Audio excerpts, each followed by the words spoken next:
पटेल साहब।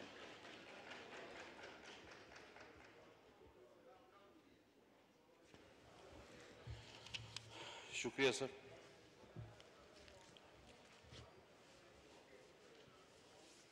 Sir, supplementary demands आमतौर पे लोगों को समझ नहीं आता, लेकिन ये वो पैसे हैं जो आप रखे गए पैसों से ज्यादा खर्च कर चुके हैं और अब उसकी इजाजत पार्लियामेंट से मांग रहे हैं।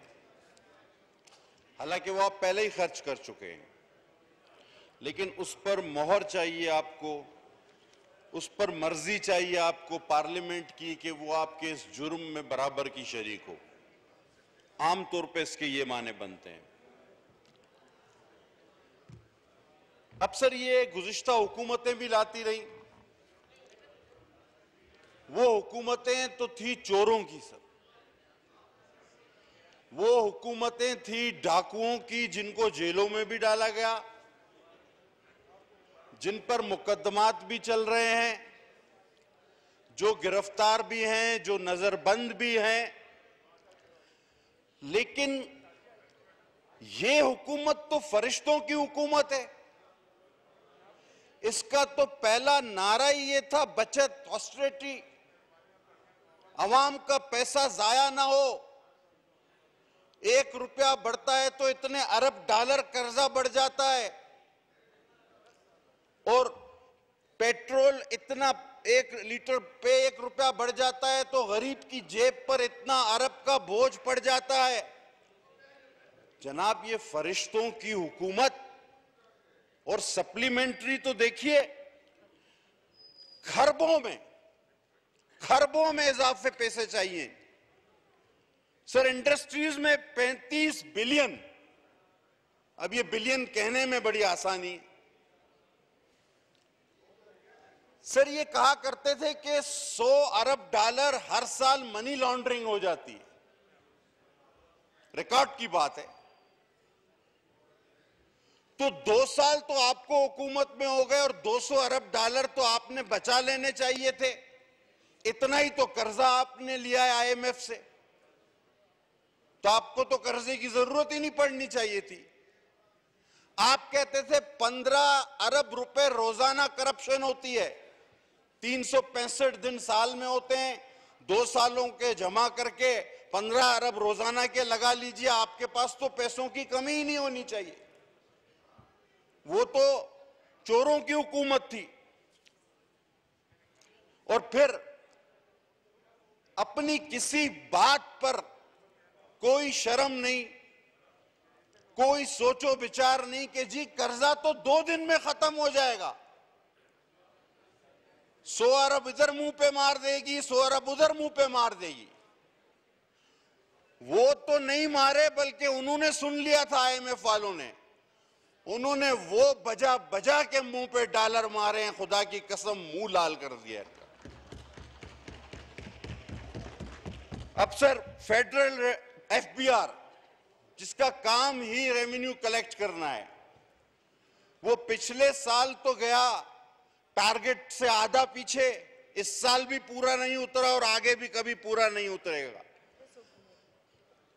इस हुकूमत में तो कम से कम इस FBR ने काम नहीं करना। और जब इनसे कहें तो ये एक ही बात करते हैं कि जी गुज़िश्ता जो हुकूमतें थीं, इन्होंने इतना कर्जा लिया। सर, ये बेचारे किसी बात का इनको पता नहीं था। इनको किसी और सैयारे से लाकर आंखों पे पट्टी बांध के हुकूमत में डाल दिया गया है। इनको इससे पहले पता नहीं था कि पाकिस्तान क्या है, पाकिस्तान की मईशत क्या है, हम हुकूमत में जा रहे हैं तो हमें करना क्या होगा। मुझे वो वक्त तो नहीं भूलता जब कंटेनर पे खान साहब खड़े होके बोलते थे, ये जो मेरे सीधे हाथ पे खड़ा है ये मईशत का माहिर है, ये जो मेरे उल्टे हाथ पे खड़ा है ये इंडस्ट्रीज का चैंपियन है, वो जो पीछे बैठा हुआ है वो पता नहीं कौन सा रुस्तम खान है। आपने तो पहले ही कैबिनेट बनाई हुई थी। अब आप ये क्यों कहते हैं कि ये तो पिछली हुकूमत, हमें तो पता ही नहीं था, हम तो आपके पैसे भर रहे हैं। अब आए सर प्राइम मिनिस्टर हाउस पे। सर भैंस तक तो बेच दी पीएम ऑफिस। अब आपको 26 अरब 255 मिलियन, ये कहने में आसान है, भैंस बेच के भी इतने अरब चाहिए आपको।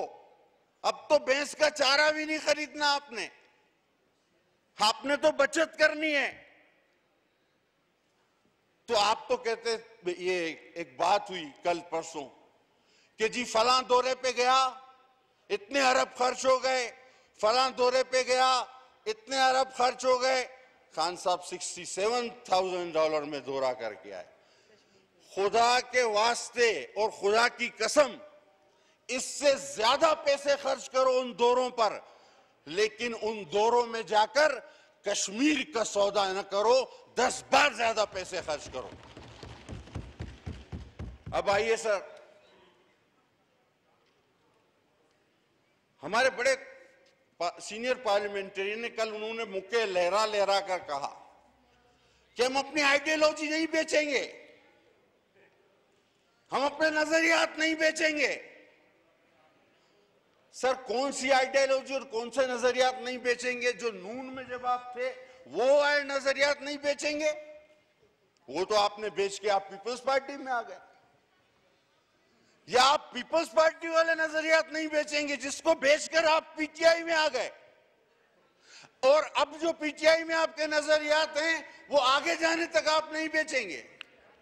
बजट पे आ जाएं आप, ये जो ज़िमनी बजट है उस पे आ जाएं आप। फिर सर बजट पे ही बात कर रहा हूं। किसी को क्या आप डिस्कस कर रहे हैं? किसी सर आप, मैं मतलब रिकॉर्ड कायम हो जाएगा अगर आप मुझे इंटरप्ट ना करें। सर खुदा की कसम, ये वर्ल्ड रिकॉर्ड होगा। सर कल भी बजट में ये बातें हुई ना सर, ये कोई बजट से हटके तो नहीं हुई। अच्छा पेट्रोल की कीमतें आए बजट पे, एकदम बम गिरा दिया, 26 रुपया महंगा कर दिया। बोला क्यों? आलमी मंडी में तेल की कीमत बढ़ गई है। जब पिछली हुकूमतों में महंगा होता था तो क्या हम शौक से, हमें मतलब शौक था, उनको भी इन्हीं मसाइल का शिकार था ना वो, कि आलमी मंडी में कीमत बढ़ती थी, और हमने तो आलमी मंडी में कीमत बढ़ने के बावजूद आपको सस्ता पेट्रोल फराहम किया। आप तो खुद हमारा हिस्सा थे। अब जनाब कहते हैं फौज, अगर टीपू सुल्तान का कौल दोहराया जाता था कि एक शेर को कुत्तों का कमांडर बना दो तो सारे कुत्ते शेर की तरह लड़ पड़ेंगे। अब मुझे नहीं समझ आ रहा कुत्तों को कमांडर बनाए, शेर को कमांडर बनाए, मेरी समझ से बाहर है। अब आ जाए जनाब यूनिवर्सिटी पर। ये जो पीएम हाउस में यूनिवर्सिटी बनी थी, ये बन गई है, मेरे ख्याल में चल रही है। मैंने अभी तक नहीं देखी, लेकिन इस बजट में 1 पैसा उसके लिए नहीं रखा गया। बातें आप करते थे, चलकर बंद हो गई, वो नुकसान में, घाटे में चली गई। कल सर किताबों की कुछ बात हुई, बड़ी जरूरी बात है। सर एक बार कोंडोलीजा राइस की किताब लाई गई, दूसरी बार कल मोहतरमा फातिमा भुट्टो साहिबा की किताब का जिक्र हुआ। सर मैं आपके तवस्सुत से खुदा की कसम कहता हूं, 2 किताबें ये लाओ, 6 किताबें और लाओ, मैं सिर्फ एक किताब लाऊंगा। जो बजट पे बहस हो सर रही है, मैं बजट पे ही बात कर रहा हूं। फिर वही सर इसी बजट में यहाँ बातें हुई बजट ना पे सर, सब उसके अंदर नहीं, पॉइंट ऑफ ऑर्डर पे हुई है, ये आप अभी सप्लीमेंट्री पे बजट पे बात मुझे आप बात पूरी कर रहे हैं, 5 मिनट से ज्यादा नहीं लूंगा। मुझे पता है बात से मेरी थोड़ी तकलीफ जरूर होती है, लेकिन 5 मिनट सर। आप सर कोंडोलीजा राइस की किताब ले आए, आप मोहतरमा फातिमा भुट्टो की किताब ले आए, 4, 6, 8 किताबें और ले आए, मैं सिर्फ एक किताब लाऊंगा, रेहाम खान। आइए मुकाबला कर लेते हैं। सर आखिरी बात, मनाजरा। कल यहां पे बात हुई, मनाजरा करें हमारे साथ। ओहो, एक दिन में 4 पेपर क्लियर हो, मनाजरा कर। सर मैं आपके तवज्जुह से कहता हूं, मनाजरा भी मैं मुकाबला करने को तैयार हूं। इलेक्शन लड़े, जहां से उनके अपने हल्के से सीट छोड़े, मैं वहां से लड़ने को तैयार हूं। कहीं टीवी पे मुकाबला करना चाहे, मैं वहां पे करने को तैयार हूं। और इस शेर के साथ खत्म करूंगा। जी। है क्या जो कस के बांधिए मेरी बला डरे, गालिब का शेर है क्या जो कस के बांधिए मेरी बला डरे, क्या जानता नहीं हूं तुम्हारी कमर को मैं, हैरान हूं दिल को रोऊं कि पीटूं जिगर को मैं, मकदूर हो तो साथ रखूं नो अगर को मैं। बहुत शुक्रिया सर। जी जनाब।